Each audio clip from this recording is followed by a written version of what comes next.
6개 단체가 참여를 해주셨는데 그 이외에도 더 오늘 이후로 준비가 되신 단체들은 우리 부장님께 이 형식 그대로 준비해 주셔서 보내주시면 같이 모아서 저희가 제안집을 후보자들에게 전달을 하도록 하겠습니다. 원래는 협약식을 하려고 했는데 좀 상황이 일정이 좀 너무 빡빡해서 협약식까지는 아마 못하게 될 것 같아요. 그래서 각 단체마다의 이런 것들을 정리해서 오늘 같이 토론하면서 정리해서 제안집 만들어서 잘 전달하도록 하겠습니다. 오늘 발제 순서는 자료집에 나와 있습니다.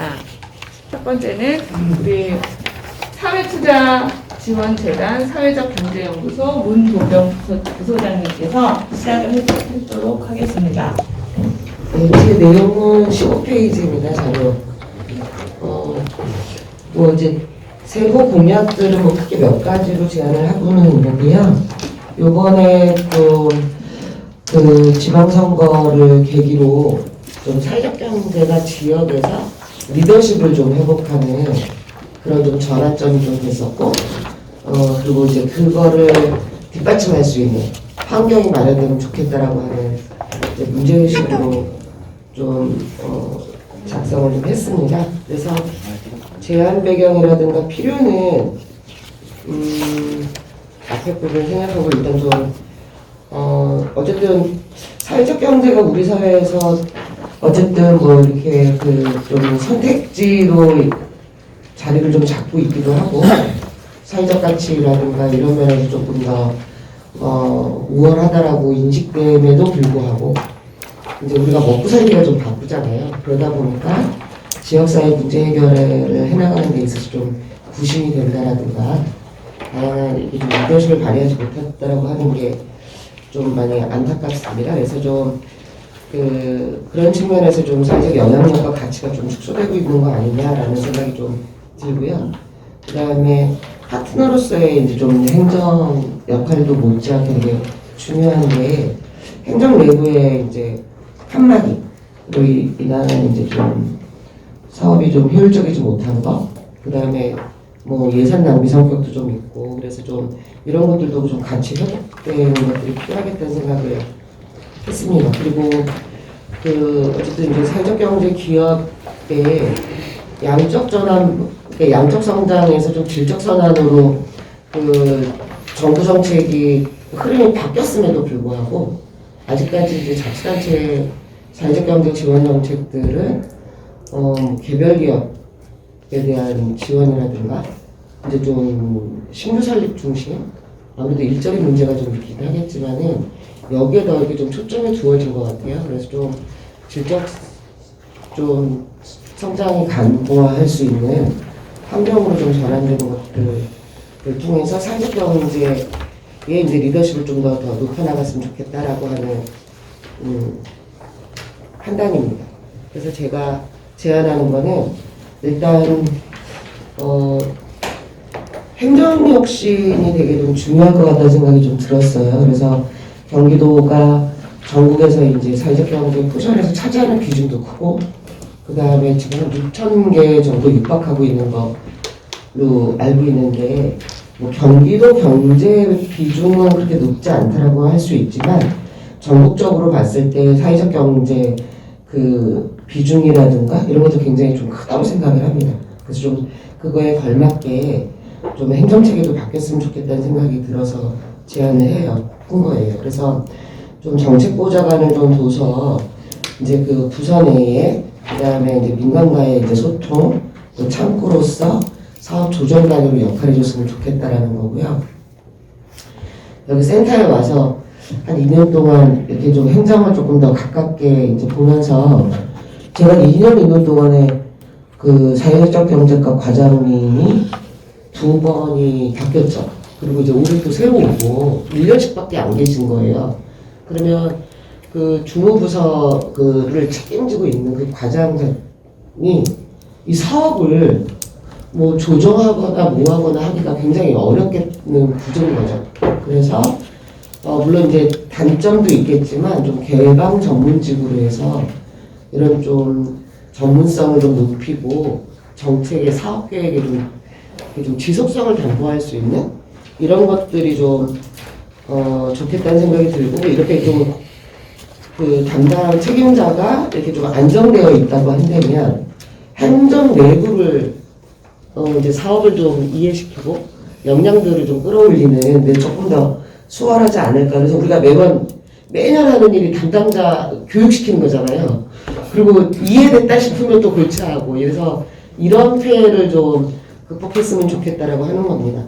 그리고 두 번째는 어쨌든 이제 계속된 요구였던 것 같아요. 그래서 그 융자 금액도 사실 많지는 않지만 이 성장, 그러니까 도약해야 되는 기업에 대한 투자가 이루어지고 있지 않아서 이런 것들이 좀 활성화될 수 있는 그 사회투자 펀드 같은 게 운영이 좀 됐으면 좋겠다라는 거고요.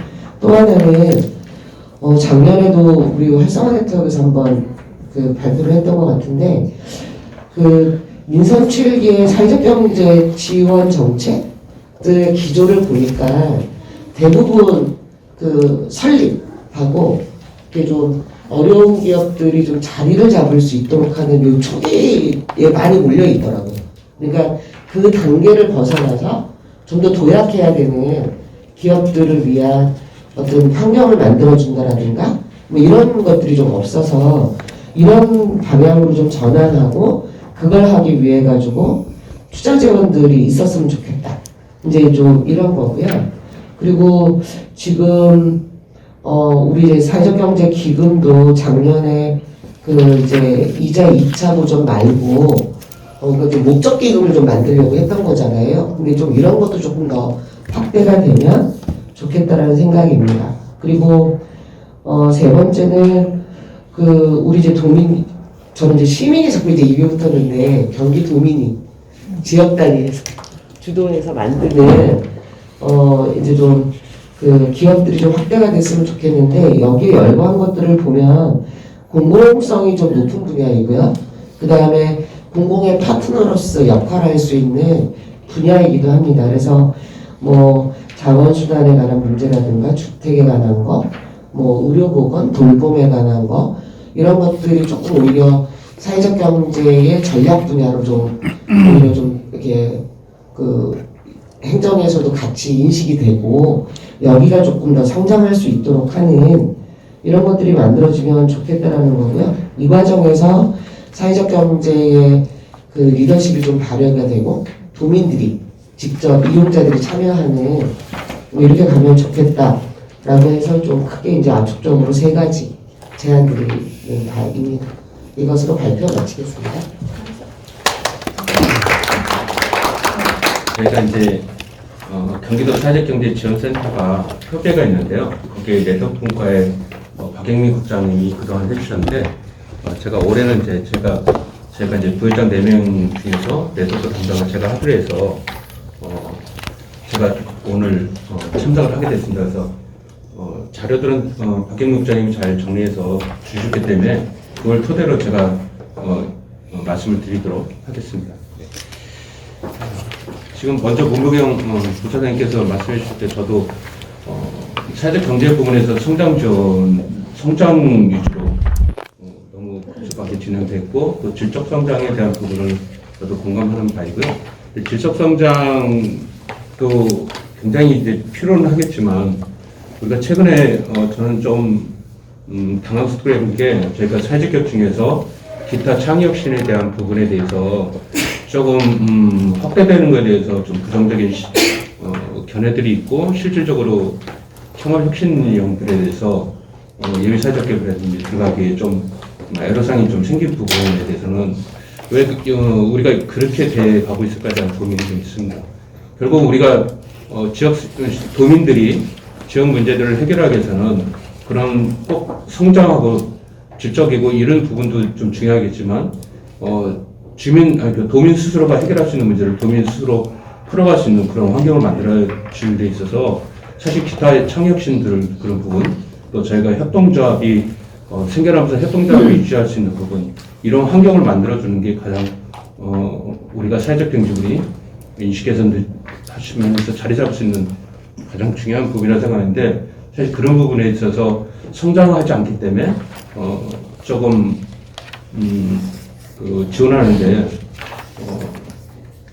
좀 방해 요소가 된다면 그런 부분을 해결할 거라고 생각하고, 그래서 그것들을 해결하기 위해서는 제가 얘기한 세 가지 부분을 얘기하고 싶습니다. 그래서 그런 것들이 만들어내는 사회적 가치를 우리가 제대로 측정하지 못하고 알리지 못하기 때문에 실제로 그분들이 창혁신에서 개량적인 성과를 제시는 못하지만 정성적인 성과들이 굉장히 많이 있음에도 그것들이 드러나지 않는 부분이에요.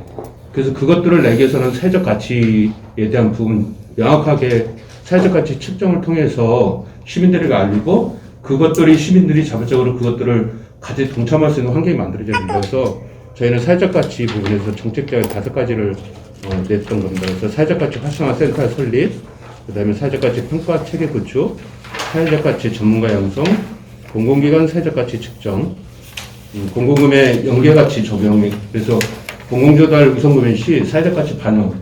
실질적으로 저희가 판로 지원 사업들이 있지만, 파주 같은 경우 사회적 가치 조례도 따로 만들었지만, 이게 지방개혁법이나 상위법에 있기 때문에 실제로 만든다 하더라도 그게 법적으로 이렇게 효력을 발휘하기는 상당히 어려운 부분이 있습니다. 그래서 그런 제도적인 개선까지 해서 실질적으로 도민들이 만들어내는 그런 가치들이 제대로 반영할 수 있는 그런 환경이 좀 만들어야 된다고 생각하고요.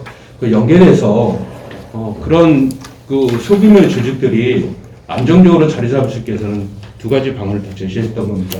그래서 사회적 금융의 활성화, 그 다음에 사회적 경제 클러스터 조성이라고 하는데, 저희가 경기도 같은 경우는 31개 너무 넓은 지역이고 지역마다 다양한 특성들이 있어서 사실 각 시군마다 클러스터를 다 조성하는 것도 바람직할 수도 있겠지만, 그 시군의 또 환경에 따라서 좀 달라질 수도 있고요.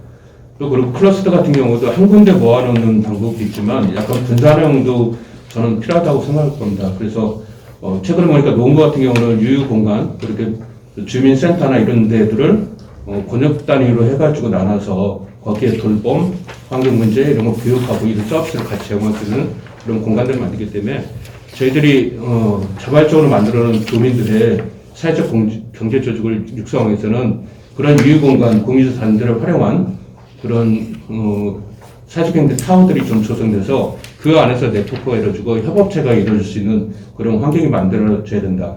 그래서 저희들이 그런 권역별로 타워도 좋고 지자체가 사회적 경제 타워를 만들 수 있는 그런 제도적인 환경이 좀 구축이 됐으면 좋겠다는 제안을 드렸고요. 그리고 가장 큰 게 실적으로 만들어지는 협동조합들이 사실상 아무런 지원 제도가 없기 때문에 저희들이 센터 활동하면서 사실 굉장히 안타까운 부분이 그런 부분인데, 지금 경기도에서 자조기금을 만들어가지고 좀 하고 있습니다. 그러나 그 제도에 들어가기 위해서는 사실 다양한 담보라든지 어떤 신용 그런 부분이 사실 제공되지 않으면 어렵습니다. 근데 초기에 만들어진 그런 기업들이 사실은 그런 것들을 다 제시하기 되게 어려운 부분이 있어서, 그래서 그거를 이자 보전도 있지만 그런 것들을 지자체, 경기도에서 같이 협업해서 초기에 만들어진 기업들이 실제 어느 정도의 사회적 가치 그 성과에 의해서 사회적 가치가 그런 담보를 대신할 수 있다든가 그런 제도 환경을 다양하게 만들어서 초기에 진입할 수 있는 그 기금을 활용할 수 있는 그런 제도를 같이 해 주시기를 바라기 때문에 3가지 같이 묶어서 했습니다. 그래서 저희들은 사회적 경제가 실적으로 인식 개선에서 많이 노력했지만 저는 그렇게 크게 2가지로 봅니다. 주민이 참여할 수 있는 환경을 만들어줘야 되고, 이제는 다양한 복지 패러다임도 바뀌었다고 생각합니다. 다양한 주민들의 욕구를 사실은 복지 분야에서만 해결하기 되게 어려운 부분들이 전문성이 다양해지기 때문에 민간에 있는 전문성을 활용하는 부분을 이 사회적 경제에 풀어야 되는데, 그런 부분들을 제도적으로 넣어서 전문성과 주민들이 만들어낼 수 있는 그런 환경을 같이 만들어주기를 바라겠습니다. 이상 마치겠습니다. 대체적인 어떤 그 의견들은 소통이 아니었나 싶어요, 사실은.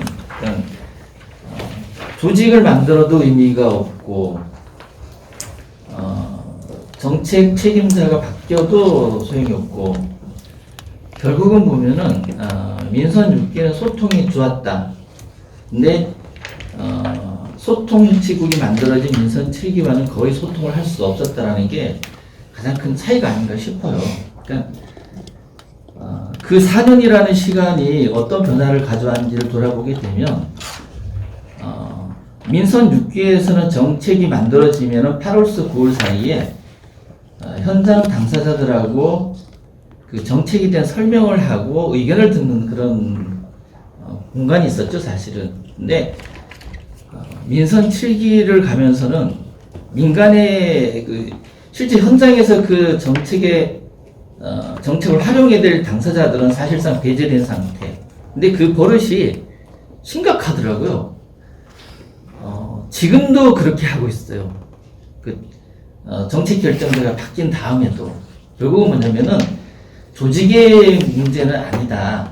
그래서 시스템을 만들지 않으면 사실은 아무 의미가 없다, 그게.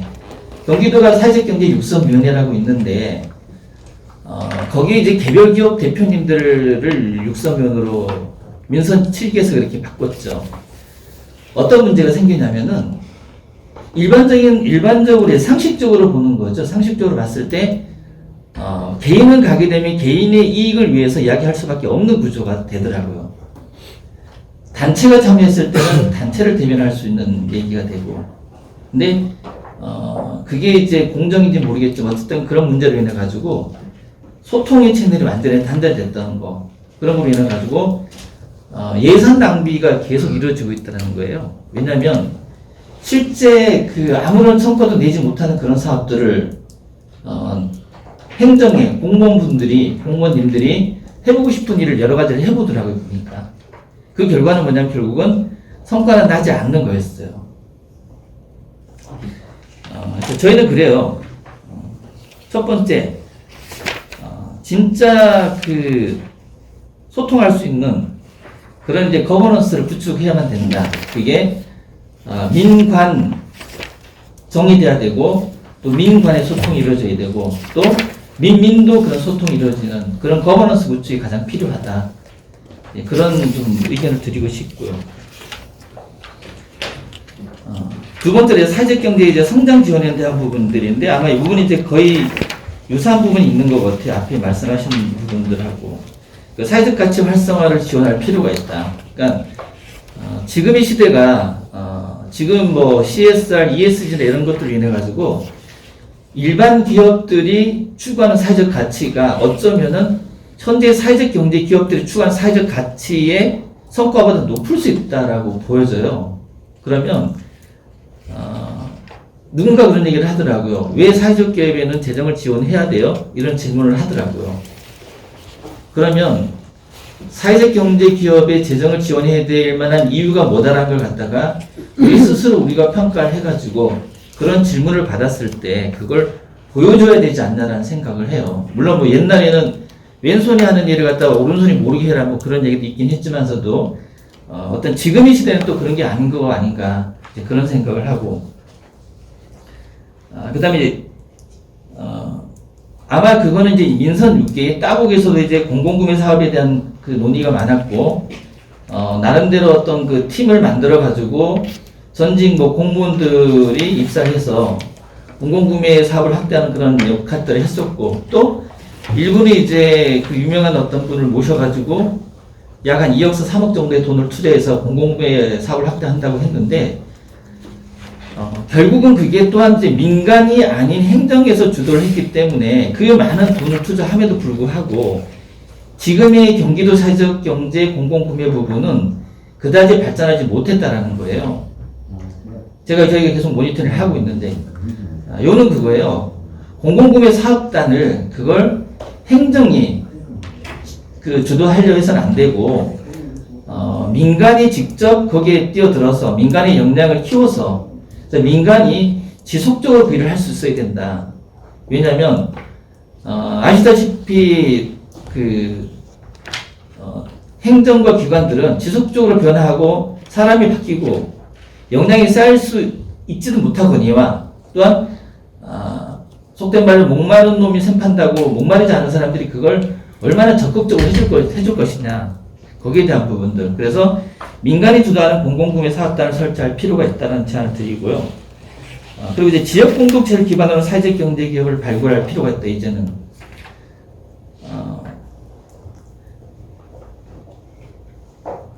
우리가 이제 앞선 정부에서 사회적 경제에 대한 많은 그런 다양한 정책들을 만들었는데 사실은 그게 이제 약일까 독일까 좀 고민을 해보게 돼요. 산자부가 지금 소셜 벤처를 엄청나게 육성을 하고 있는데 과연 그 소셜 벤처가 우리가 기존에 생각했던 그런 어떤 그 사회적 경제의 어떤 가치를 진정으로 그걸 가지고 있느냐에 대한 거.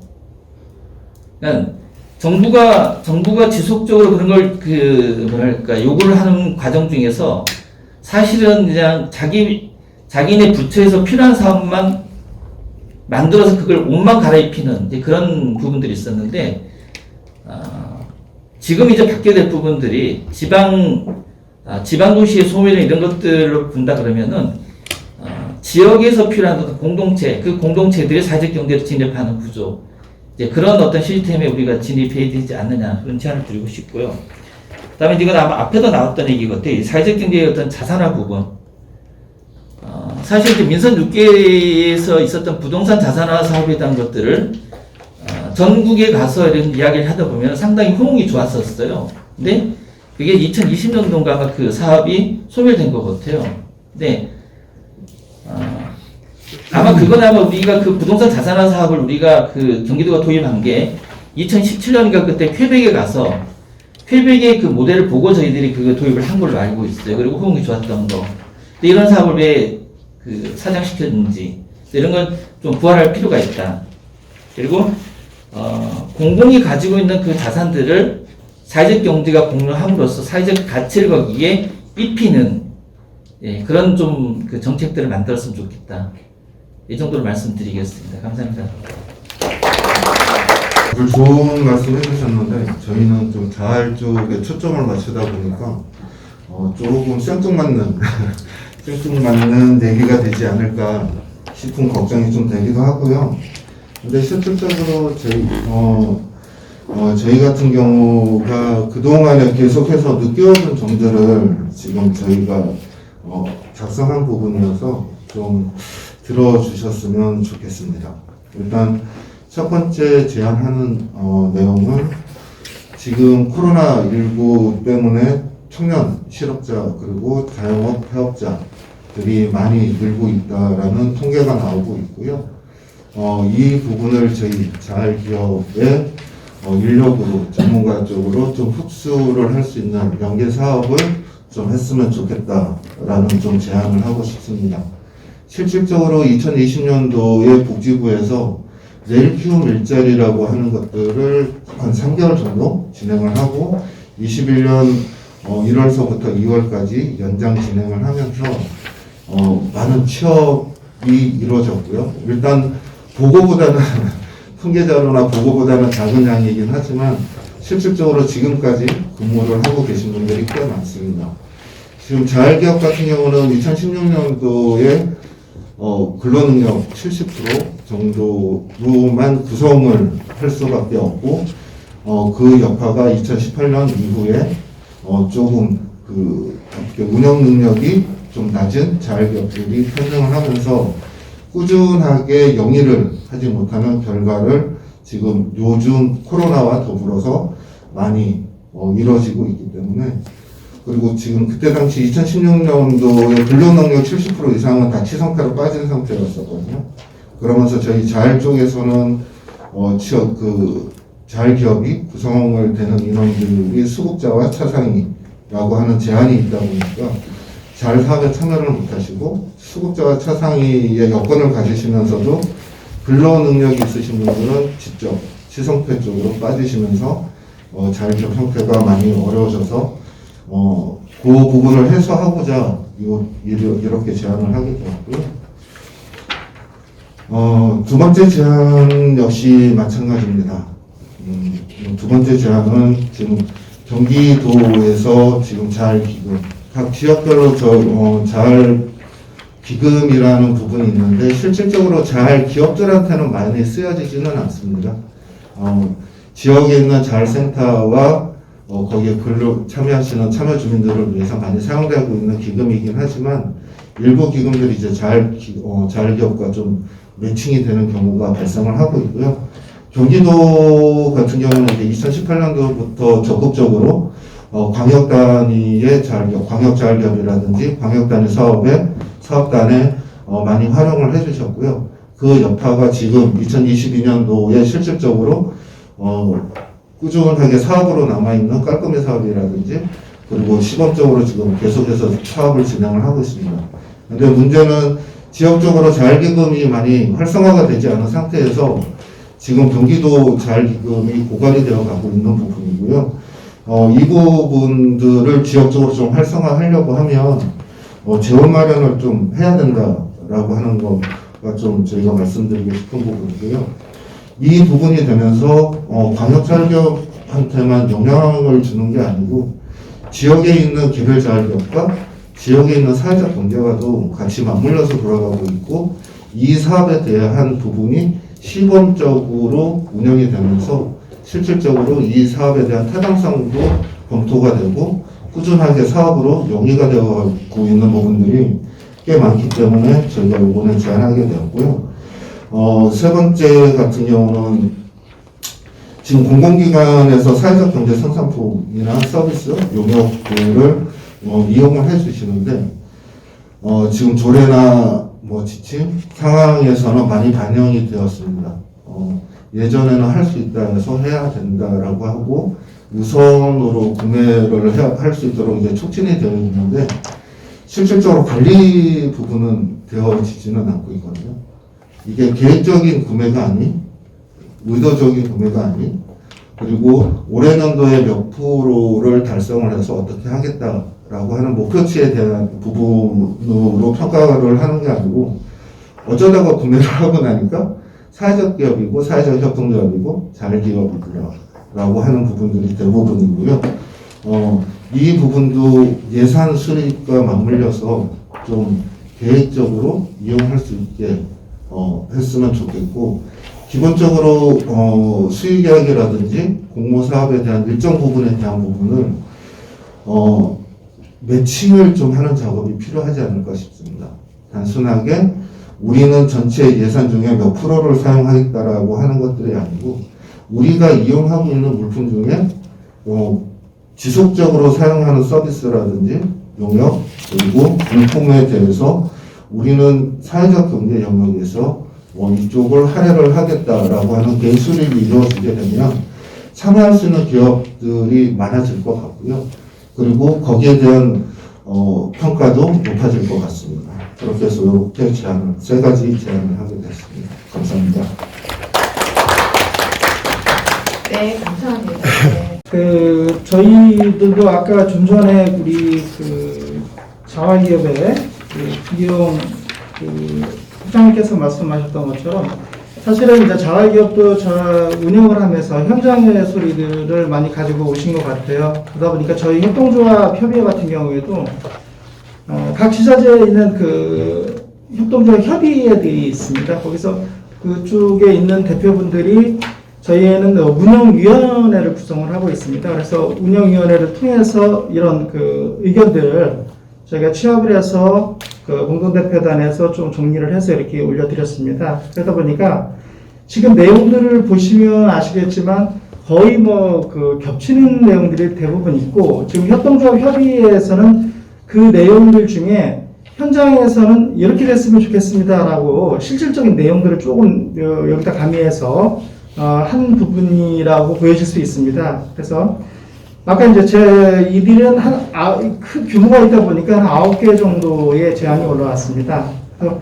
첫 번째는 경기도 협동조합 협의회와 경기도 도의회 공식적 정책 협의회 구성부 실제적 운영 이 부분은 아까 우리 방태영 사무국장께서 말씀하신 소통의 문제 이 부분이 현장에서 느끼고 있었기 때문에 그 부분을 한번 우리 협동조합 협의회 차원에서 직접 한번 우리 목소리가 전해져야 되지 않겠냐라는 그런 차원에서 이 제안이 된 것 같고요. 두 번째는 경기도 협동조합 기본 조례와 협동조합 경제기업 제품 구매 촉진 및 판로 지원에 관한 조례 제정입니다. 아마 이 협동조합 기본 조례에 관련된 부분들은 한번 시도를 했다가 안 된 것이 어떤 연유에 의해서 이것이 제정이 안 됐습니다.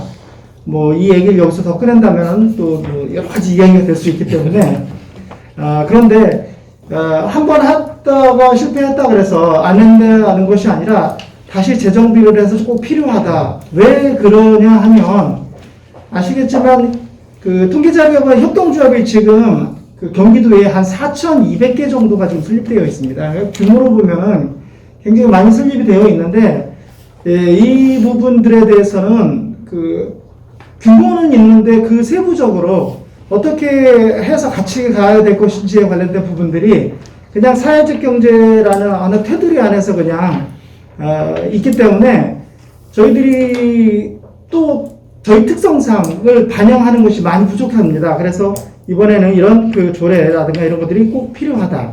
이렇게 의견을 올라온 것 같습니다. 그 다음에 3번은 제안 핵심 3은 경기도 협동조합 기업의 재화 서비스 등 우선구매 제한 입찰 제도 도입 및 구매 용역 계약 촉진이죠. 이거는 실질적으로 어디 현장에서나 나오는 소리라고 생각을 합니다. 그러니까 우리 지금 현재 그 어려우니까 여러 가지 상황으로 어려우니 좀 잘 장사라기보다는 사업 잘 되게 해서 좀 명을 좀 유지할 수 있도록 좀 도와달라는 사실은 그 호소력 있는 소리일 수도 있습니다. 그래서 저는 이런 부분들에는 진짜 좀 더 구체적으로 기울여야 되지 않겠냐라는 생각이 들고 있습니다.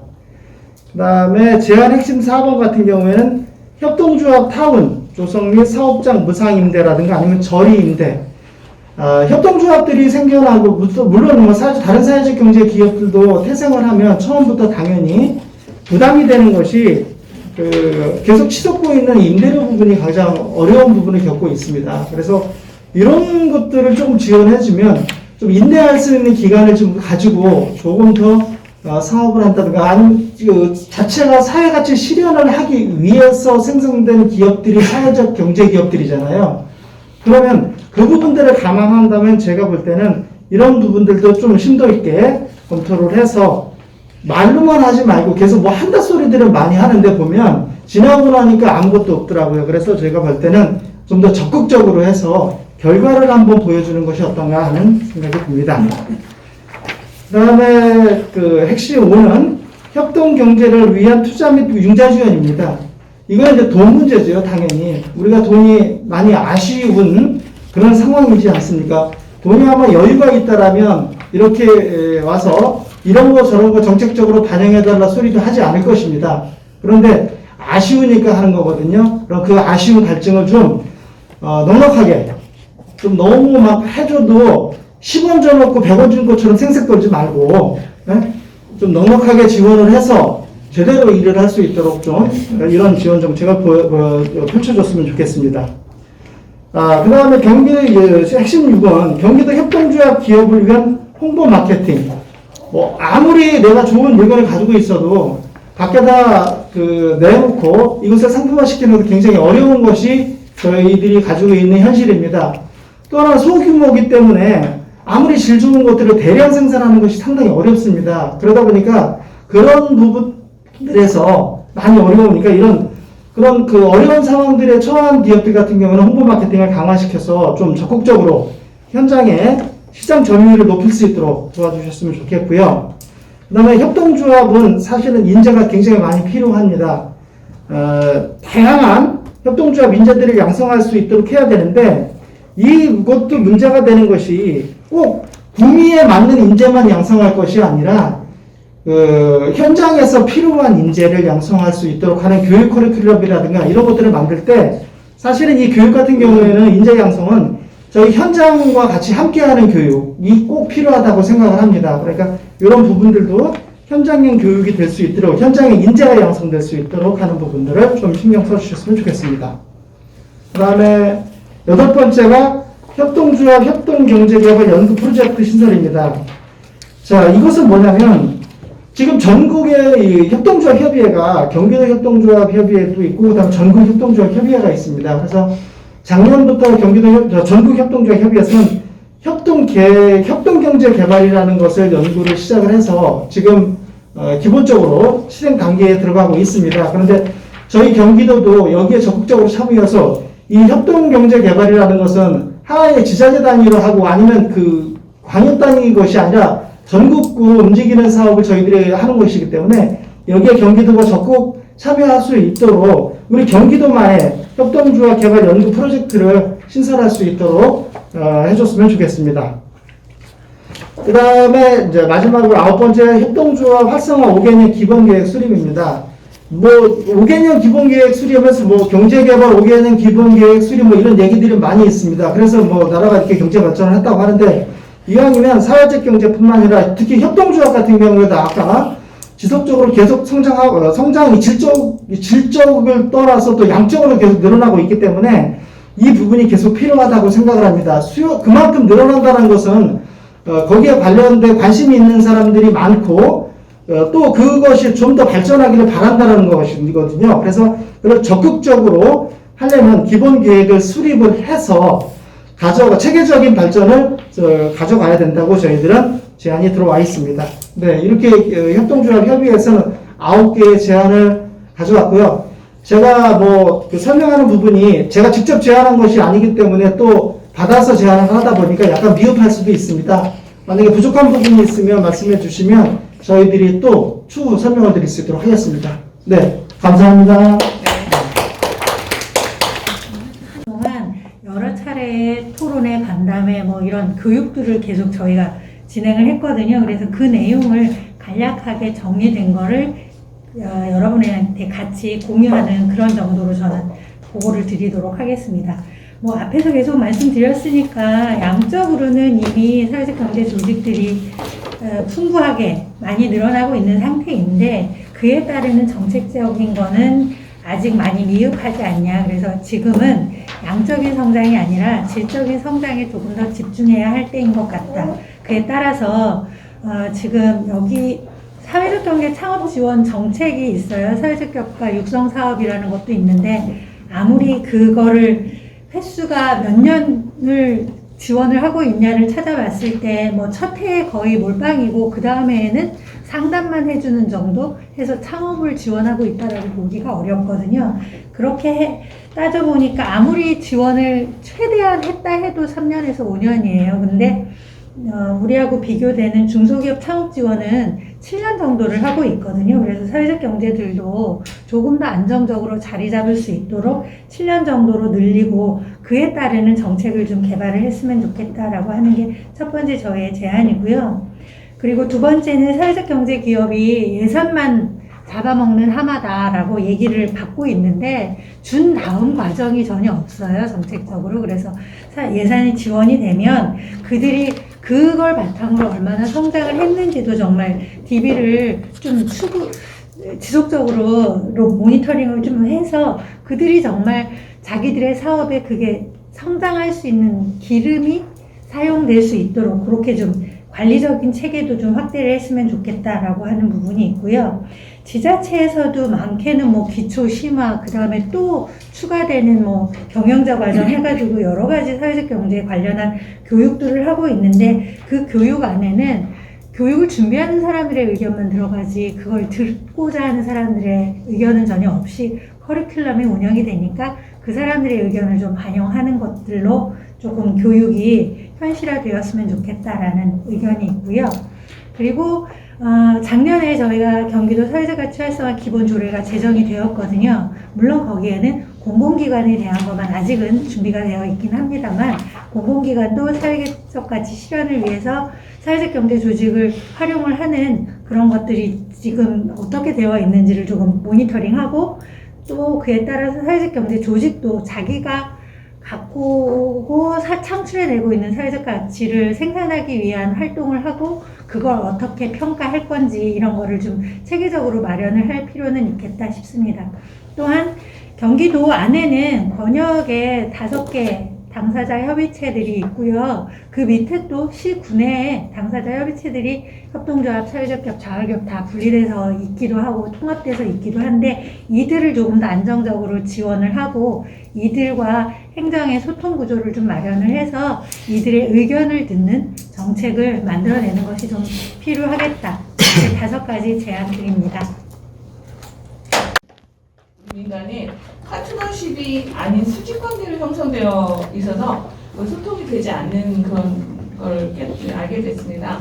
그래서 전체적으로 봤을 때 행정의 일관성에 대해서 얘기해 주셨고, 그래서 혁신이 필요하다고 하셨고, 그리고 성장은 계속 필요한데 우리가 질적인 성장으로 옮겨가기는 하지만 양적인 성장도 멈출 수는 없다고 봅니다. 그래서 이런 성장에 대해서 말씀해 주셨고, 그리고 계속 지속 가능성에 대해서 여러 가지로 얘기해 주셨어요. 그래서 공동구매 플랫폼도 얘기해 주셨고, 가장 많이 우리가 필요한 재정 지원들에 대해서 얘기해 주셨고, 또 이것을 우리가 지속 가능성을 유지하기 위해서는 우리 스스로도 연구하고 개발할 수 있는 그런 것도 필요하다라고 말씀해 주셨는데, 토론자분들이 더 추가해 주실 것이나 아니면 또 질문하실 것들이 있으면 각자 자유롭게 브레인스토밍 형식으로 각자 모두 해주시면 좋겠습니다. 뭐 토론 발제하신 거를 쭉 듣고 이제 제 나름대로 정리한 건 세 가지입니다. 그러니까 말씀하신 대로 이제 소통 체계 마련이 필요하다.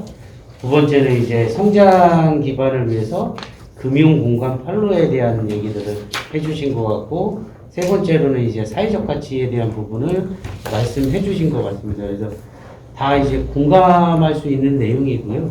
그리고 뭐 현장에 실제 기초지자체 센터장으로 있다 보니까 현장에서 요구하는 것들이 어느 정도는 일정량 반영됐다 이렇게 느껴집니다. 근데 다만 제가 이제 말씀드리고자 하는 것은 현장에서 이러한 정책들을 실현하는 것은 어떻게 보면은 경기도로 놓고 봤을 때 지역이나 업종이거든요. 근데 여기에서도 어떻게 보면 지역이나 업종 네트워크는 전혀 참여가 안 되고 있는 거거든요. 그거는 모든 지금 경기도 회의에서 마찬가지입니다. 근데 현장에서는 사실 뭐 사회적 기업이 하든 협동조합이 하든 마을이 하든 자활이 하든 이런 것들은 상관이 없습니다. 우리 지역에서 그걸 하는 게 중요한 거거든요. 그렇기 때문에 지역, 그 다음에 여기에서 어떤 의제들이 나왔을 경우에 그걸 실질적으로 하는 것들은 업종이거든요.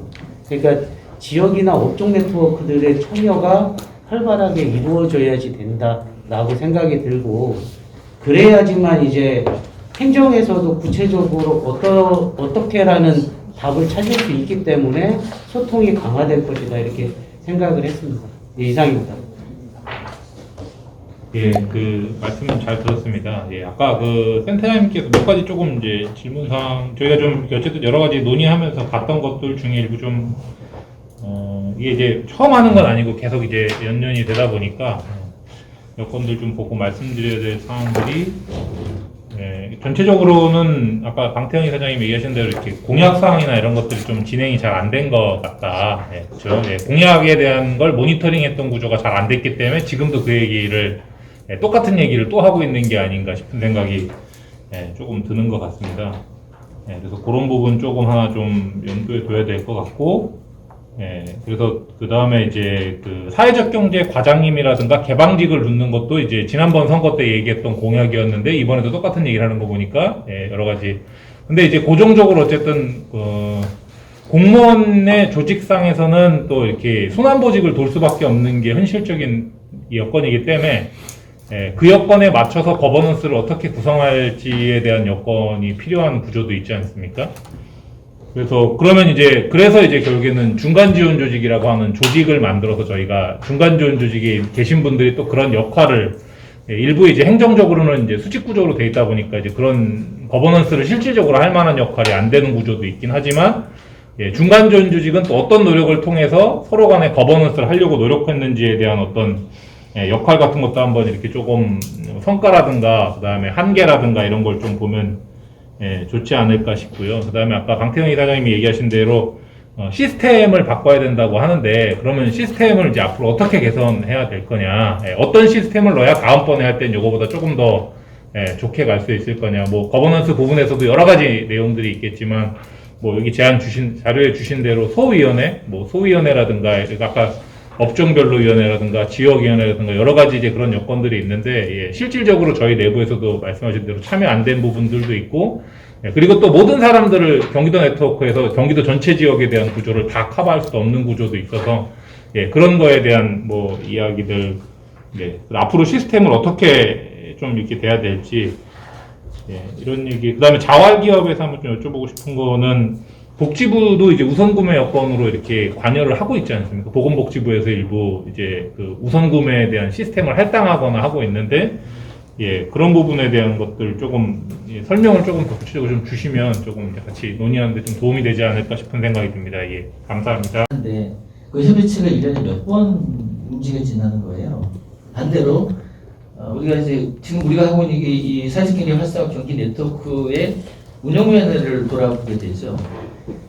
아시다시피 우리 운영위원회가 거의 그러니까 고정적으로 우리가 2개월에 한 번씩 하게 돼 있고, 그 안에 이제 각각의 어떤 그 이슈에 따라 가지고 또 소위원회를 우리가 만들어서 운영하고 있는 걸 본다 그러면 아마 1년에 한 8번 이상을 아마 우리가 회의체를 구성하는 것 같아요. 그래서 그런 얘기를 하고 싶은 거예요. 육성위원회가 그렇게 좀 그 움직이기 힘든 구조라 그러면은 거기에 실무위원회, 아까 얘기한 우리의 소위원회, 그럼 이제 부문별로도 할 수 있고 그 안에 이제 업종별로 나눌 수 있는 거죠. 그러니까 소위원회 자체를 하나를 두고서 그 소위원회 전체에서는 업종과 부문이 만나는 그런 이제 네트워크가 만들어지고 거버넌스가 만들어지고 그 안에서 필요하다면 이제 업종 같은 경우도 세분할 필요가 있겠죠. 예. 그런 구조로 만들어줘야 되지 않겠나. 저는 그런 데 제시하고 싶은 거고, 사실은 우리가 지금 아까 얘기했던 것 중에 민간을 뒀었어요. 사실은 아시겠지만서도 소통협치국장이라는 사실은 꽤 괜찮은 어떤 그 의사결정 구조를 뒀었는데 불구하고 아마 아실 거예요. 그 자리에 이제 정치인이 들어오니까 문제가 되는 거예요. 사실은 정치인이 정말 이 그 당사자들과 어떤 소통하려고 하는 그런 오히려 그 앞에 있었던 분이 더 잘했던 분도 있어요. 행정인데 불구하고 소통이, 그러니까 똑같은 국장인데 소통이 원활히 이루어졌던 국장이 있고 민간인이 들어갔는데 불구하고 오히려 소통을 막았던 그런 케이스도 있다는 거죠. 그래서 저는 이제 이런 그런 어떤 그 사람의 문제가 아니다. 이 부분은 결국은 뭐냐면 시스템이 갖춰주고 그 시스템에 맞는 사람이 들어가는 것들이 그래야만 이게 뭔가 변화가 있을 수 있는 거지, 그 외에는 어떤 그런 대안이 거의 없어 보인다는 생각이 드는 거예요. 예, 이상입니다. 복지부에서 우선구매를 저희 자활 쪽에 주신다고 하신 거는 좀 잘못 알고 계신 것 같고요. 기본적으로 지금 복지부에서 홍보 책자라든지 지침 이런 배포에 대한 것도 전부 다 입찰로 이루어지고 있습니다. 그러니까 지역에 있는 자활센터라든지 관공서 그리고 복지관 같은데 매달 전해지는 책자 같은 경우도 입찰 기업을 모집을 해서 전국적으로 하다 보니까 지금 대형 택배사들이 단독적으로 계속 진행을 하고 있는 상태고요. 그리고 복지부에서 하고 있는 것들은 바우처 사업으로서 바우처 기관을 모집하는 거 하고, 그리고 정책적 사업에 통해서 참여 기관을 모집하는, 근데 그게 우선 구매랑은 좀 다른 거잖아요. 그렇기 때문에 지금 각 중앙부처에서 실질적으로는 담당 주무관이나 책임과장이 본인이 책임지고 규모 있는 사업에 대해서 전혀 수의계약이라든지 사회적 경제에 우선 구매를 실시를 하지 않고 있고요. 그 자체도 지금 그 지역에 있는 수의계약의 부분 중에서도 저희들도 이제 계속해서 요청하고 있는 상황이긴 하지만 현재도 아직 2천만 원 이상은 다 입찰로 이루어지고 있습니다. 저희가 자료라든지 이런 그 여러 가지 수의계약으로 이루어지고 있는 사업들이 많이 존재를 하고 있고, 보통 지자체 하나에서 저희가 이제 좀 검토를 해보면 100건 이상의 그 수의계약이 매년 이루어지고 있긴 하지만 그 부분 자체도 선배한테 인계를 받던가, 그러니까 골고루 지역에 있는 사회적 경제 기업들의 참여보다 특정 단체들인 거죠. 그러니까 특정 단체들한테 대부분 돌아가고 있는 상황이어서 사회적 경제 영역에서 공공구매 부분에 참여하기는 아직도 그렇게 녹록지 않다라고 하는 거고요. 아까 그 말씀해 주신 것 중에 하나 부분을 좀 제가 좀 의문이 들어서 좀 말씀하고 싶은 게, 지역에 있는 지역이라든지 업종별에 대한 네트워크를 말씀을 해주셨는데 실질적으로 지금 여기에서 부분별 당사자라고 하시는 데들이 존재를 하시는데 예를 들어서 청소업이라든지 아니면 뭐 택배업이라든지 일부를 했을 때 과연 거기에서 대표자로 나오시는 분이 어디에 소속이냐에 따라서 지금 여기에서 상황이 되게 많이 분란이 되실 거고요. 지금 저희 그러니까 뭐 협동조합이나 마을협뿐만 아니고 지역적인 모임이라든지 지역 네트워크는 내부적으로 다 구성이 되어 있고요. 거기에 또 업종별로도 다 지금 저희 자활 같은 경우는 메인 업종 5개 구분으로 사업위원회가 이루어지고 있고 지역적으로 다 공유가 되고 있는 상황이거든요. 그래갖고 지금 여기 나오는 것들 중에 정책적 제안은 포괄적인 내용을 제가 말할 수밖에 없는 내용이었었고 그렇죠. 업종별에 대한 부분들을 여기서 또 말씀을 드리다 보면 부분별 단체에 의해서 이익이 상반되는 부분들이 상당히 많이 존재를 하고 있기 때문에 서로들 좀 조심하는 부분들이 있으실 거예요. 그러니까 저희 자활을 주장하고 막 하는 부분에서 대립되는 부분들도 존재를 하기 때문에 그 부분은 저희가 빼고 얘기를 하는 상황이거든요. 예. 근데 업종별이 들어간다고 치면 업종 같은 경우는 사업의 연속성을 띄고 갈 수밖에 없기 때문에 그렇게 되면 무조건 부딪히게 되겠죠. 그러니까 자활에서도 메인적으로 움직이는 게 청소, 주거, 뭐 여러 가지 부분별 그 사업이 존재를 하고 있거든요. 그리고 마을 기업도 저희랑 이제 비슷한 상황이라고 알고 있고 협동조합도 저희랑 크게 다르지 않다고 보고 있거든요. 그렇게 되면 태생 기업이 어디냐에 따라서 많은 분란을 야기하지 않을까 싶은 점, 요 점은 좀 고려를 해주셨으면 좋겠습니다. 참고로 말기업하고 자활기업은 많이 부딪히지 않습니다. 아니 청소 육류 이런 쪽으로 하는 데가 많지 않아요. 말기업. 식품 우리는 40~30% 나옵니다.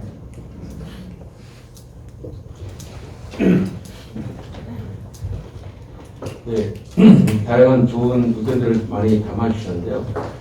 저는 한 가지는 좀 더 같이 논의해 주는 게 사실 이게 이제 최근에 가장 큰 문제가 있는 교육이나 돌봄 문제를 하나를 예를 들어도 보건복지의 정책을 내서 광역을 통해서 지자체 내려왔을 때 지자체가 받아낼 이해도가 굉장히 떨어지거든요. 그러니까 저희가 보건복지 돌봄 문제를 사직경제 조직에 대해서 컨소시엄 방식으로 해서 사업을 이제 참여를 할 수 있는데 지자체까지 내려가다 보면 담당자들이 사직경제에 대한 이해도가 떨어지고 이거를 결국 줬을 때 이제 비영리 법인이거나 이렇게 줘야 되는데 사실 저희가 현장에서 주민들의 목소리는 지금의 목소리는 예전처럼 단순히 이제 지역 아동 돌봄센터나 아동 돌봄이나 이런 부분에 대해서 그냥 단순하게 내가 급할 때만 맡기는 게 아니라 돌봄과 함께 체계적인 창의적인 학습 지원 프로그램도 많은 것들을 함께 요구하는 시대거든요. 근데 그런 걸 담기 위해서 아까 제가 얘기했지만 이걸 사회복지 차원에서만 접근하기는 이제는 한계가 있다. 사회적 경제 부분에서 전문성 있는 부분들이 같이 접목하고 전문성 안에서 도민들이 참여할 수 있는 것들을 확대해야 된다고 보면 그런 구조적인 문제들을 해결의 정권은 접근하기 되게 어렵다. 예. 왜냐면 지자체 공무원 입장에서는 안전성을 요구하다 보니까 지금 다음께 돌봄센터는 사회적 협동조합이 참여할 수도 있지만 지자체 담당자들이 봤을 때는 가능하면은 안정적인 기구 안에서 주려고 그러죠. 그러다 보면 뭐 지역에 있는 IMC라든지 건강에 다문화 지원센터든지 뭐 좀 체계적으로 됐는데 그런데도 안정적으로 좀 관리하려고 한다. 근데 이걸 들어가다 보면 아까 그런 부분이 이제 부족한 거죠. 전문성이 있어서 좋은 교재를 만들고 좋은 선생들을 투입해야 되는데 이게 이제 비용이 부담인 거죠. 그러면 당연히 비용 안에서만 이거를 해결하기는 어렵고 비용이 발생되는 부분은 수익자 부담 원칙으로 가야 되는 부분이 맞져서 그 부분을 결국 우리가 사회적 경제로 풀어가야 되는 부분이죠. 근데 굳이 그런 것들을 과연 아무리 좋은 정책을 만들어도 지자체 갔을 때 이게 사회적 경제 부분에 뿌리내리게 할 수 있냐. 이런 것들을 어떻게 제도적으로 우리가 보완을 해서 아까 좀 어떤 사회적 가치 평가에 의해서 그 비영리가 아니더라도 사회적 기업도 접근할 수 있는 방법을 만들어 주신다든지 유휴 공간에 들어갈 수 있는 환경을 좀 지금 협동조합도 사실 뭐 지자체 안에서도 아주 임대료를 적게 받을 수 있는 게 뭐죠? 그런 방식도 있어서 협동조합 실제 도시생활 안에서 유휴공 건물들을 싸게 임대료 방식으로 운영도 하고 있어서 이런 다양한 것들을 사실 정부와 도와 지자체가 이게 같이 공공기관 안에서 이게 협업 상태가 돼야지만 실제 민간에 있는 사직경제주들이 안정적으로 그런 지자체의 문제들을 해결할 수 있거든요. 이런 것들을 사실은 오늘 저는 어쨌든 도지사 나오신 분한테 정책 공약으로서 이렇게 얘기하기 때문에 그런 부분을 어떻게 관심 갖고 실조를 하냐고 사실 저기는 아까 협동조합에서 말씀해 주셨는데 결국 그런 것들이 협동조합에 사실 저희도 창업교육을 통해서 다양한 업종을 만들어내지만 실제 이게 과연 성공할 수 있을까에 대한 의문을 갖고 있으면서도 만들어주죠. 근데 그거보다는 실질적으로 우리가 저희도 이번에 5개년 계획 세웠지만 정부 정책도 있지만 시책도 있단 말이에요. 그럼 시책 안에서 최근 가장 그렇게 도드라지는 문제들을 이 사회적 경제적으로 연결할 수 있는 제도적인 보완은 꼭 만들어져야 된다. 그 당부드리고 싶습니다. 아니면 진짜 이거 임대 사업이라든가 이런 것들을 저희 도와줬을 때 만약에 이것이 본인의 실적이라고 이쪽 그 사회적경제팀 쪽에서 적극적으로 나가는데 그렇지 않으면 아예 그냥 바라보지도 않아요. 근데 이런 문제점이 가장 제가 볼 때는 저희들한테 다가오는 현실이거든요. 그리고 이제 또 아까 이제 교육에서 창업 지원 많이 하시요 창업 같은 것도 교육을 많이 하신다고 그러는데 실질적으로 교육 예산을 받아서 운영을 하다 보니 하고 나면 실적이 몇 개의 협동조합을 설립을 해야 되는 결과물을 내야 되는 거예요. 그러다 보니까 어떤 경우가 생겼냐면 그냥 될 것 같으면 우선은 그냥 이름만 올릴 수 있으면 만들어내는 거예요. 그렇게 해서 하다 보니까 협동조합이 제대로 성장될 수 있는 협동조합이 나타나지 않고 있고요. 많지 않아요. 사실 교육을 받아가지고 협동조합 몇 개나 나오는지 모르겠지만 진짜 많지 않더라고요. 특히 제가 이제 지역이 안양인데 안양 같은 경우는 전화가 와요. 시에서 교육받고 협동조합 뭐 잘할 것처럼 해서 도와주더니 인가 내고 나니까 이런 얘기. 근데 그거를 한두 번 전화를 받은 게 아니거든요. 근데 저희뿐만 아니라 아마 다른 지자체들도 많이 그런 걸 알고 있거든요. 그래서 저는 그런 부분들도 굉장히 신경 써야 되지 않겠냐 하는. 낮고 거기에는 뭐 이제 뭐 공공구매를 할 수도 있고 뭐 지역사회 환원도 할 수 있고 이제 다 포괄돼서 했던 것 같아요. 그리고 그게 배점이 기껏해야 5점, 10점이 안 넘었던 거. 5점이 안 넘어. 그러니까 이게 변별력이 없는 거예요. 그래서 오히려 그 공공기관의 우선 구매율은 민선 7기 공약 기준에 보면 다 넘긴 거예요. 총액으로 보면. 그래서 그 경영 평가 항목에 사회가치 비중을 좀 높이고 공공구매 항목을 좀 별도로 두는 거 이거를 좀 갖고 고민하셨으면 좋겠다라는 게 이제 좀 하나 있고요. 그리고 또 요 과정에서 행정에게 좀 질문을 좀 드리고 싶은 건 지금 그 공공구매 사회국제 구매 어쩌죠 이건 법안이 통과가 된 거잖아요. 그러면 광역하고 그 다음에 그 기초 공공기관에 영향을 줄 텐데 그러면 그나마 광역은 어찌됐든 이게 좀 되고 있는데 안 되고 있는 게 기초자치단체에 있는 공공기관들이거든요. 그래서 이게 이제 안 되는 이유들을 여쭤보니까 없다, 살 게 없다 하나. 그리고 그러니까 이제 그러면 이제 인근 지역에서 이제 만약에 한다면 의지가 있다면 조달한다. 이제 이 정도예요. 그래서 좀 구매 환경을 좀 갖춰주는 것도 이제 좀 필요할 것 같고요. 그리고 작년에 우리가 그 유통 분야 간담회 한번 했을 때 그때 이제 방태영 위원장도 오시고 김경 대표님도 오셨잖아요. 그때 문제가 되는 게 매입 제품을 통해 가지고 공공기관들이 이제 공공구매 실적을 채운단 말이에요. 그래서 그래 뚜껑을 열어보니까 거기에 이제 메이드 인 차이나 제품도 있을 수 있고 대기업 제품에다가 딱지 붙여가지고 그 사회적 협동조합을 통해 가지고 이렇게 납품하면은 공공구매를 실적을 잡히는. 그래서 그때 이제 제안을 좀 드렸던 게 적어도 우리가 그 공공구매에 납품하는 물건은 적어도 순위는 좀 이렇게 윤리성은 좀 있어야 되지 않냐. 그래서 현장이 직접 생산하고 있는 거에 대한 좀 접근성이 좀 높아질 필요가 있거든요. 그래서 이게 공공구매 문제, 사회가치나 공공기관 입장에서 공공구매 문제는 실제로 제품을 살 수 있는 기초 단위는 환경이 좀 마련될 필요, 그 다음에 공공기관 평가할 때 공공구매 항목을 좀 별도로 좀 분리시키는 거, 그리고 배점 수준을 좀 높이는 거, 그리고 그 다음에 이제 우리 이제 사회적 경제 조직을 통해서 이제 대행하는 제품들의 윤리적 수준을 좀 만들어내는 거, 이게 갖춰지지 않으면 공공기관은 계속 구매율은 높여질 수 있는데 실제적 그게 우리 개별 기업에 영향을 미치지 못하는 문제들이 좀 생길 것 같아요. 그래서 그거는 좀 약간 좀 세트로 갔으면 좋겠다. 그리고 아까 질문하다가 얘기가 빠졌는데, 그래서 광역기관하고 광역단위의 공공기관하고 기초단체의 공공기관들이 조금 뭔가 이 동일한 취지의 협약을 맺거나 이게 좀 동일한 기준으로 강제될 수 있는 방법이 혹시 한정적으로 있을 수 있냐? 법률에 근거해서. 그게 좀 궁금해서 여쭤보는 겁니다.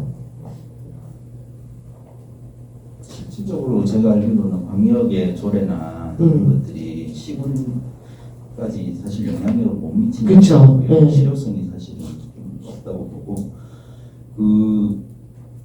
저기 시군의 이제 공공기관은 시군에서 평가를 해요. 경영 평가를 할 때 그 평가 지표에 역시 비슷하게 있습니다. 그래서 중앙 단위의 공공기관들 하는 것처럼. 근데 이제 뭐 우리 욕심에서야 사회적 경제를 따로 떼내고 그 배점을 높이고자 하는 욕심은 있는 거지만, 제가 알기로도 기존에 따로 있다가 이게 합쳐지는 걸 알거든요. 특히 공공구매 같은 경우는 워낙 이제 배려계층에 대한 구매 의무들이 많잖아요. 그래서 그게 너무 시군적으로 이제 하고 또 분첩되는 뭐 이런 것들도 있고, 그래서 아마 따로 있다가 합쳐져서 지금 있는 걸로 알거든요. 이게 되게 이해관계가 첨예하더라고요. 그런 거 있죠.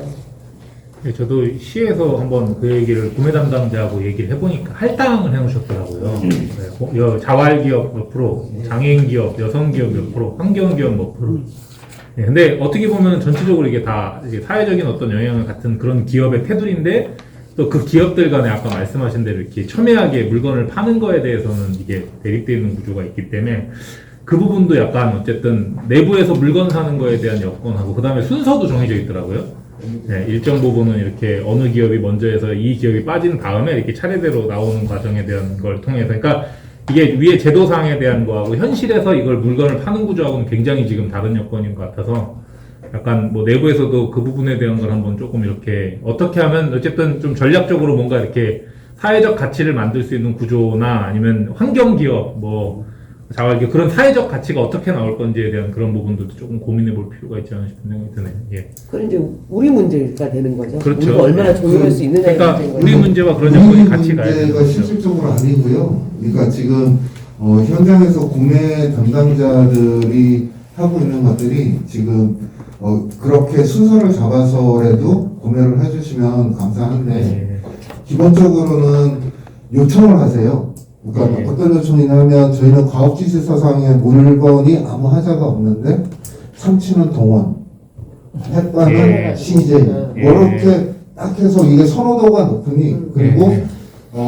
대상자들이 그걸 희망을 하니 이 제품으로 주세요라고 구매 담당자들이 딱 픽스를 해주시죠. 예. 그렇기 때문에 직접 생산품이 과업지시서에 아무 문제가 없어도 그 물품을 납품을 못하는 상태가 이루어지거든요.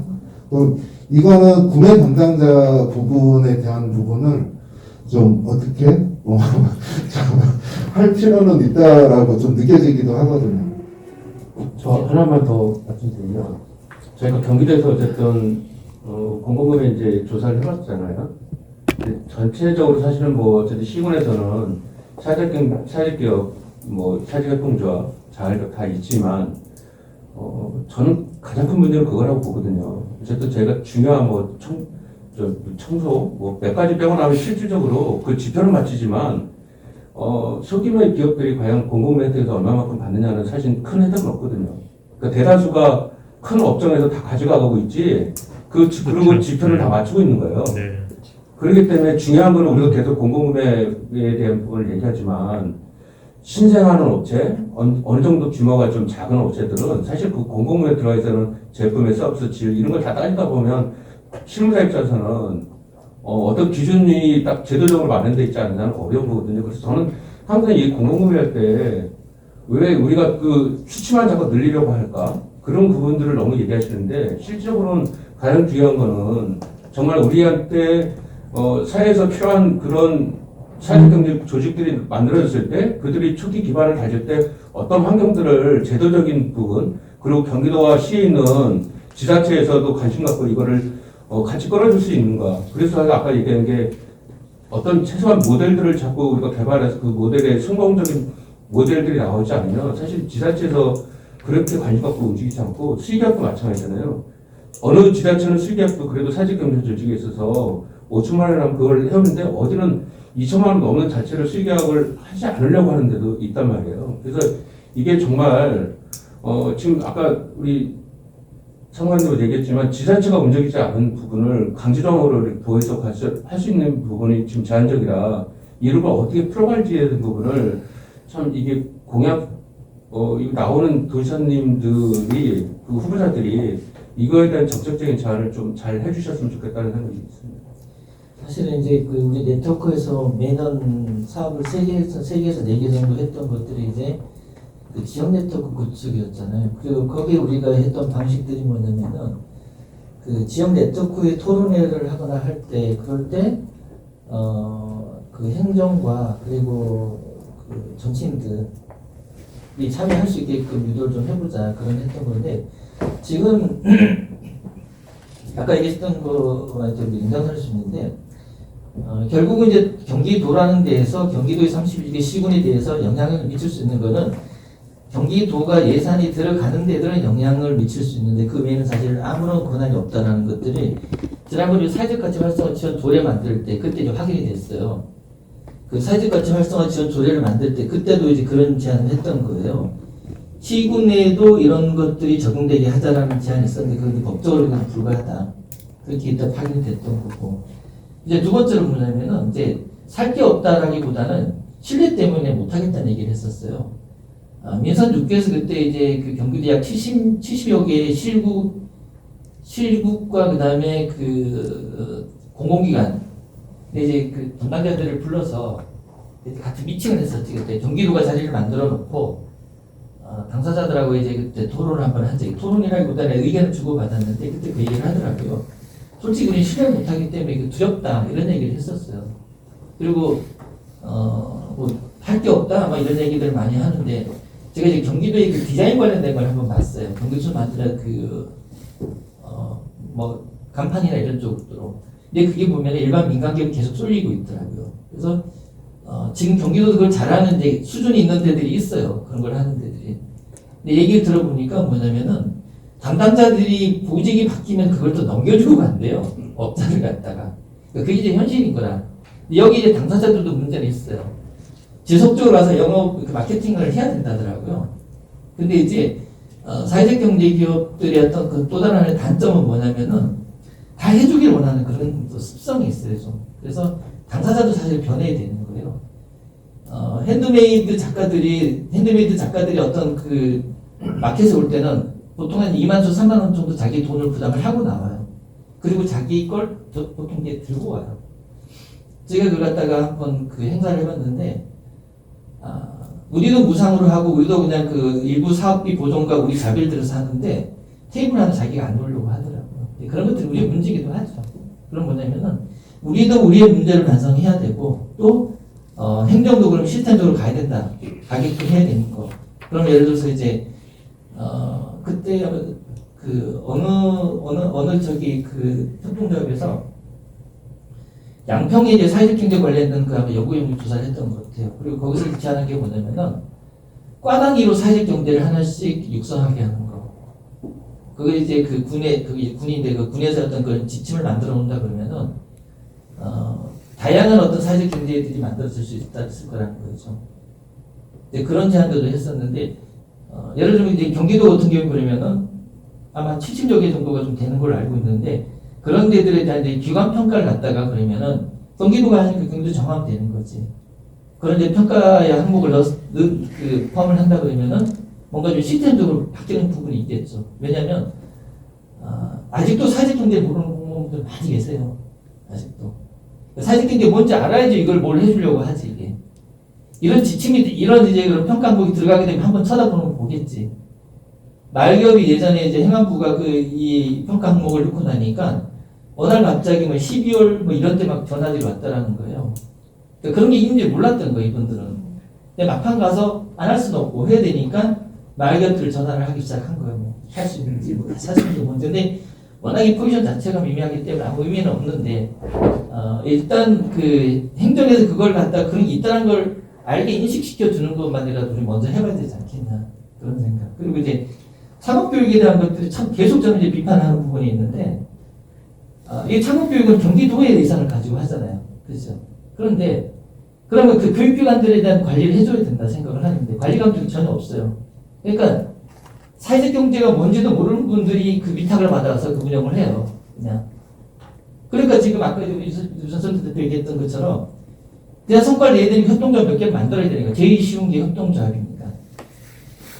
예, 그런 형태의 어떤 그 창업교육이 아닌 정말 사회적 경제를 아는 이제 그런 사람들이 교육을 운영하는 거.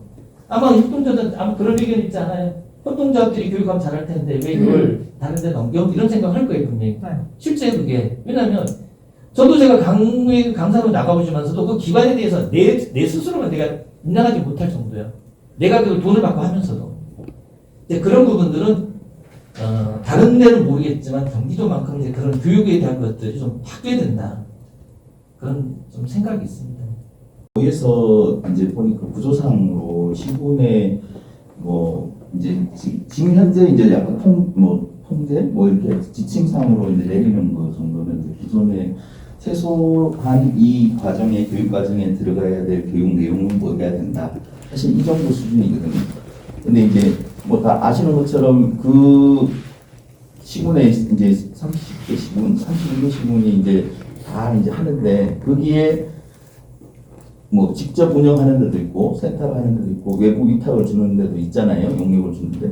근데 그 용역업체 자체에 대해서 왈가불가를 사실 그거는 현실적으로 사실 좀 불가능한 측면이 있습니다. 그 뭐 지자체에서 그게 뭐 입찰 방식을 했든 이게 뭐 평가 방식을 했든 그들이 선택한 용역업체를 도에서 왜 했습니까? 이렇게 사실 할 수는 없잖아요. 이제 그거는 사실은 어떻게 보면 지역에서 평가를 하고 지역 안에서 계속해서 그 질적인 부분을 좀 업그레이드 시키는 게 더 맞다고 저는 생각을 합니다. 근데 우리가 이제 저거는 되지 않나요? 예를 들어서 어쨌거나 이게 이제 입찰의 구조로 가게 된다 그러면은 과업 지시서나 아니면은 그 입찰 조건에 대한 제한을 걸 수가 있단 말이에요. 사회적기업진흥원에서 그걸 하고 있으니까 그런 걸 의미하는 거죠. 그러니까 경기도에서 나갈 때는 사업비가 나갈 때는 이 사업을 수행함에 있어서는 이런 데들이 와서 해야 된다는 기본 요건은 가능하다고 보거든요. 이게 진흥사고인데 안 될 리는 없잖아요. 진흥원이 직접 하는 사업이잖아요. 여기는 도에서 지자체 보조금으로 내려줘서 지자체에서 집행하는 구조거든요. 그래서 뭐 그 수준이 모르겠으면 뭐 다시 담당자한테 확인을 해보겠지만은 그게 제가 생각할 때는 과도한 개입이 아닌가 이런 생각이 듭니다.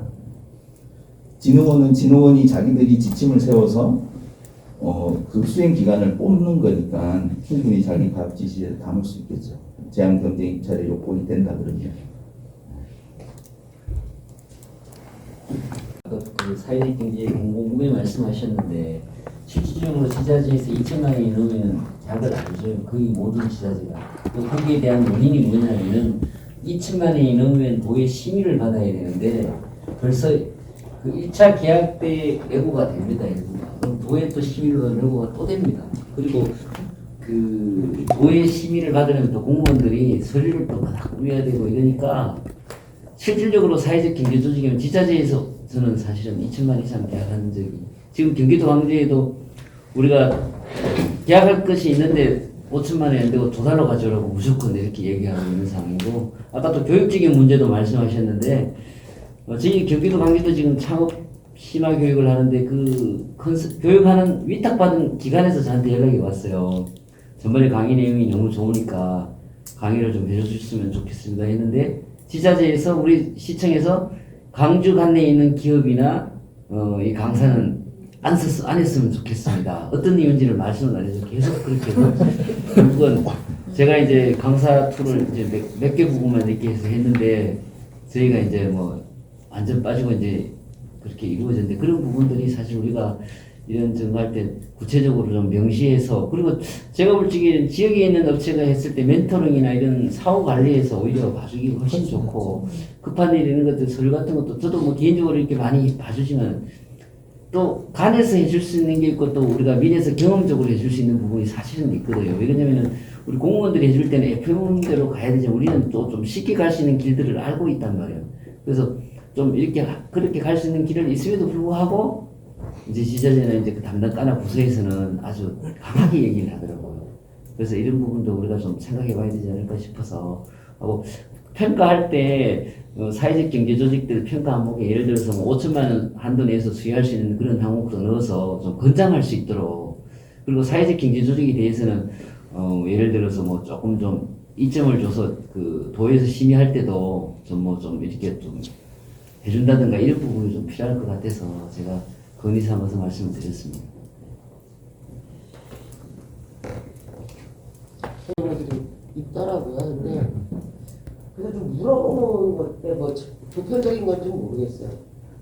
그러니까 왜 그런 거냐라고 물어봤을 때 단순히 이제 뭐 지역을 신뢰하지 않고 이런 문제보다는 이게 이제 비즈니스 얘기가 오고 가게 되잖아요.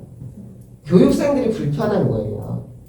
이게 자기가 이제 갖고 있는 아이템을 갖고 또 그 지역에서 사업을 하고 있는 사람으로부터 얘기를 들어야 되고 뭔가를 한다는 게 이제 뭐 이제 그 현장하고의 그 교감도가 없다 보니까 이제 자기게 이제 뺏긴다라는 거. 근데 청년들은 그거에 대해서 너무 심하잖아요. 아이디어 뺏기고 자기네들 이제 뒷북되고 이제 약간 좀 이 비즈니스 관계에 있는 사람들끼리에 있어서 이제 이런 문제들에 대한 좀 그 교육생들로부터의 문제 제기, 이제 좀 거부감, 뭐 이제 이런 게 있었다고도 하거든요.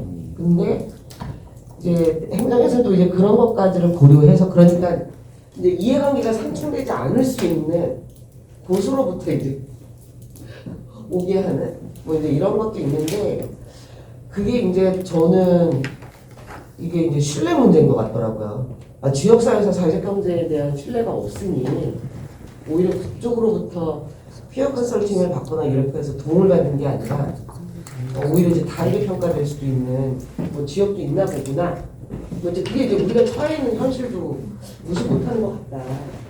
그런 생각이 좀 듭니다. 근데 이게 이제 장점도 있고 단점도 있으시겠죠. 현장에 따라 그런 조건으로. 그래서 근데 이제 결국에는 일반 경제는 경쟁을 통해서 한다 치더라도 우리들 식구 아닙니까? 내부에서 그 여건 가지고 어떻게 같이 상생할 건지에 대한 여건들을 만들어갈 수 있는 방향에 대해서 일부는 이제 외부에서 갖고 오고 일부는 내부에서 그런 여건도 도와주고 뭐 이렇게 가야지 담당 공무원이라는 분들도 2년 있다 가고 가는데 그 노하우나 그런 축적은 하나도 사회자본으로 남지 않을 수밖에 없는 구조 아닙니까? 그렇게 따지면 그래서 약간은 이게 교육이나 그러니까 지금도 재생교육도 그렇고 여러 가지 교육이 예산이라든가 뭔가 이렇게 투자되는 구조들이 다 허술하죠. 네, 굉장히 허술합니다. 공무원 교육하는 구조도 허술하고 다 그러니까 이제 공무원도 무슨 내용인지 잘 모르는 겁니다. 교육에 대한 투자되는 내용이라든가 그 다음에 교육 인원에 대한 구조라든가 이런 것 다 근데 그것만큼 이제 교육이 중요하다고 얘기하면서 실제로 투자되는 시간과 여건들은 별로 발전하거나 이런 구조는 아닌 것 같은데 나중에 정책 제안 내용에다가 이제 그런 교육에 대한 것들도 어떻게 좀 가면 일반 경쟁 체제가 아닌 사회적 경제 여건으로 사회자본이 남을 수 있는 구조로 만들 것인가 그런 부분에 대한 여건들도 한번 좀 논의가 이 자리를 통해서 세부적으로 논의하기는 어렵겠지만 나중에 좀 자리를 통해서 그런 뭐 사회적 경제 교육에 대한 여건들이나 그런 것도 한번 지금까지 여건을 좀 살펴보고 앞으로 좀 이렇게 뭐 정책 지원이나 이렇게 공약으로 나아갈 방향에 대한 여건들도 한번 해보면 좋을 것 같다는 생각으로 제안을 조금 드립니다. 예. 제가 이 교육 관련돼서 교육 얘기가 나왔었거든요. 할 얘기가 좀 있는데, 서울에서는 사실 이제 그 교육이나 컨설팅을 갖다가 타 시도의 뭐 예를 들면 말기업 예를 봤을 때 말기업 대표들을 참여하기는 그런 거는 못 봤어요, 사실은 제가. 그리고 경기도가 이번에 이제 그 말기업 관련된 그 멘토 사업이 들어가는데 보니까 인천, 서울, 뭐 강원까지 이제 확대를 해놓으셨더라고요. 말기업 멘토를 갖다가. 사실 말기업 쪽팔림을 같이 제가 얘기하는 거가 뭐냐면은, 그래서 이제 경기도도 기존에 보니까 이제 저도 몰랐던 그 멘토 사업을 해왔더라고요. 어느서부턴가. 근데 그 말기업 멘토를 갖다가 서울 사람들이 와서 했어요. 재밌는 게 뭐냐면은 와서 내가 하고 있는 사업 이걸 갖다 당신들이 프랜차이즈로 하면 되는데 굳이 힘들게 하려고 하냐고. 그래서 제가 이제 이 얘기를 왜 하냐면은, 예를 들어서 경기도에 있는 말기업 대표였다면 그런 얘기를 했을 것이냐. 왜? 그 사람이 말기업 돼서 진입을 했을 때 얼굴을 봐야 되는데, 협회 사람들하고 얼굴을 봐야 되는데 그런 얘기를 할 수 있을까? 저는 그렇게 생각해봐요, 사실은. 근데 경기도 그런 생각을 안 하더라고.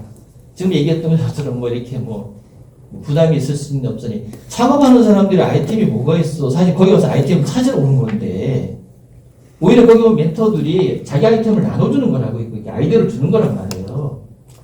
근데 그런 생각을 한다는 게 나는 여기가 안 가거든. 그리고 유난히 지금 경기도가 그런 게 심해요. 좀 보면은 이렇게 예를 들어 우송구매 같은 경우도 물론 지역 제한을 걸어도 되는데 불구하고 지역 제한을 걸지 않고 이제 서울, 경기, 인천 이렇게 풀어보는 경향들. 그러다 보니까 결국은 이제 그 예를 들면 문화예술 쪽이 좀 여기 안 계셔서 그런데, 문화예술 쪽 와서 그냥 나올 거야 아마. 왜 그 전국으로 풀어버리냐고. 왜? 경기도에도 충분히 역량 있는 문화예술 관련된 그 사직 경기 기업들이 있단 말이에요. 이걸 풀어버리게 되니까 인식적으로 예를 들면 이런 거에 그 사업장 주소를 의도적으로 서울에다 주소지를 두는 경우들이 있어요. 서울에다가. 왜냐면 서울에 주소지를 가지고 있으면 일단은 그 좀 먹고 들어가는 경향이 있다고 해요. 그러니까 결국은 뭐냐면 경기도는 경기도 자산을 가지고 경기도의 사직 경제를 육성하지 못하는 구조가 되는 거예요. 이게 보면은 매번 그래왔거든. 그게 교육도 마찬가지고. 제가 수년간을 갖다가 얘기했던 게 뭐냐면은, 경기도가 맨날 인재 육성한다면서 1년에 몇 억씩을 쓰잖아요. 까시죠. 근데 그 자원들이 다 외부로 나가요. 너무 아까운 거예요, 그게. 경기도에서 사람 육성해서 경기도가 있어야 되는데, 지금 사실 우리 협동조합 인재 육성에 대한 의견을 제시를 하긴 했는데, 사실 지금까지 경기도가 발굴한 그 교육에 투입한 예산을 본다 그러면 아마 몇백 명 될 거야, 아마. 지금 현재만 해도. 그럼 그 인재 다 어디 갔냐는 거예요, 우리는. 그 두 번째, 경기도가 하는 사직 경제 그 인재 부분이 좀 폭넓게 했으면 좋겠다는 저는 그런 생각을 해왔어요. 이거 저는 매번 하는 얘기인데, 왜 그 사람 협동조합만 알아야 되고 왜 사직 경제를 알아야 된다는 거예요. 사직 경제 전반을 알아야 되는 거지. 그러다 보니까 뭐냐면은 시군센터 역량이 부족하다고 또 경기도 사경센터는 시군센터도 역량 강화 교육을 하고 있네. 냉정하게 얘기하면은 거기는 전문 인력들이 들어와야 되는 거잖아요. 전문 인력 들어와서 전문가에서 역할을 해줘야 된단 말이에요. 근데 그걸 왜 경기도가 또 예산 들어서 그분들을 또 역량 교육을 시켜야 돼? 그래서 현장 가보면 또 그게 필요해요. 말기업 신청 요건이 뭔지도 모르는 센터들이 있어요. 말기업 신청 요건이 뭔지도. 그러니까 현장에서 보면 그런데, 그래서 저는 이제 결론은 그게 다양성을 가진, 그러니까 종합적인 어떤 그런 인재를 우리가 그 육성을 해야 되는데, 우리는 이제 그 어떤 특정 어떤 그런 분야들만 자꾸만 사람을 육성하다 보니까 지금 이제 우리 경기도 이렇게 이 상황이 와 있는 거죠, 이게.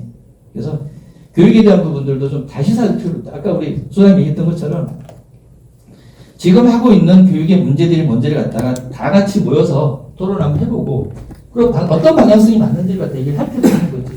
그럴 때 경기도 센터도 오고, 그리고 시군센터도 와가지고, 서로가 의견을 나누면서 들어보고, 좋은 방향 우리가 가야 되겠죠, 아무래도. 그래서 그러니까 이후에 이거는 이제 어떤 공약에 관련된 부분이 향후에 아마 그런 부분에 대한 논의를 좀 필요가 있을 거라 생각이 듭니다. 교육하지 말아요. 교육하지 마. 그냥 알아서들 하라고 그랬죠, 최종으로. 알아서 하고 있는데. 점점 더 열기가 차오르지만 이제 끊어야 될 것 같아요. 너무 가야 되면. 한 가지만 더 말씀드리면 아마 뭐 말씀하신 대로 지역을 확대하는 이유가 뭐 내부적인 사정이 여러 가지 있을 수는 있다고 보는데요. 뭐 말 그대로 뭐 이제 근데 그 말씀하신 지역 제한을 공식적으로 입찰할 때 지역 제한을 걸 수 있는 요건이 있잖아요. 안 그러면 그 요건이 아니면 풀어야 되는 뭐 이런 상황도 있거든요. 그 조달 관련해서 규정으로 보면 뭐 그런 여러 가지 복합적인 요인이 있을 것 같습니다. 뭐 우리가 걸고 싶다고 걸 수 있는 게 아닌 경우 뭐 계약의 규모라든가 이런 거에 따라서